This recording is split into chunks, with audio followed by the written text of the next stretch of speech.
బాబాయ్ ఒక మంచి మౌత్ వాష్ ఇవ్వు. ఎలాంటి మౌత్ వాష్ కావాలి అబ్బాయి? ఏదో ఒకటి. ఏది తేముంది?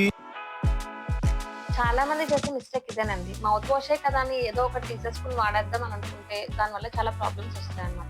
మౌత్ వాష్ అనేది ఎప్పుడు కూడా మీ డాక్టర్ ప్రిస్క్రైబ్ చేసిన దానిని మాత్రమే యూజ్ చేయాలి అండ్ అది కూడా వాళ్ళు రికమెండ్ చేసిన టైం పీరియడ్ కి మాత్రమే యూజ్ చేయాలన్నమాట. అలా కాకుండా మనం మనకి నచ్చినదో వేరేవో వాడితే కనుక వాటి వల్ల చాలా ప్రాబ్లమ్స్ వస్తూ ఉంటాయి. సో లాంగ్ టర్మ్ వరకు మౌత్ వాష్ యూజ్ చేయడం వల్ల ఏమవుతుందంటే పంటి మీద మనకి పన్ను డిస్కలరేషన్ అనేది నోటీస్ చేస్తూ ఉంటాం. అది కాకుండా కొంతమందికి ఏంటంటే నోరు పొడిబారిపోతూ ఉంటుంది అనమాట. సో డ్రై మౌత్ అంటాం. సో ఈ కండిషన్ ని కూడా మనం నోటీస్ చేస్తాం. సో ఇది కాకుండా మనం ఈ ఆల్కహాల్ బేస్డ్ మౌత్ వాషెస్ చాలా కాలం వాడుతూ ఉంటే మనకి బర్నింగ్ సెన్సేషన్ అనేది కానీ లేదంటే కొంతమందికి రిపీటెడ్ గా అల్సర్స్ రావడం లాంటివి కానీ నోటీస్ చేస్తూ ఉంటాం. సో ఇది కాకుండా మనకి ఎవిడెన్స్ ఏం చెప్తుందంటే లాంగ్ టర్మ్ యూజ్ ఆఫ్ ఈ మౌత్ వాషెస్ వలన మన నోట్లో ఉండే మైక్రోఫ్లోరా ఆల్టర్ అవుతుంది అనమాట. సో అంటే మన నోట్లో ఉండే మంచి బ్యాక్టీరియా అంతా కూడా మనకి ఆ లెవెల్స్ అన్ని కూడా ఆల్టర్ అయిపోతూ ఉంటాయి. సలైవాలో ఉండే నైట్రేట్ లెవెల్స్ అన్ని మారిపోతాయి అనమాట. సో ఈ నైట్రేట్ లెవెల్స్ అన్ని ఆల్టర్ అవ్వడం వలన మనకి బ్లడ్ ప్రెషర్ కి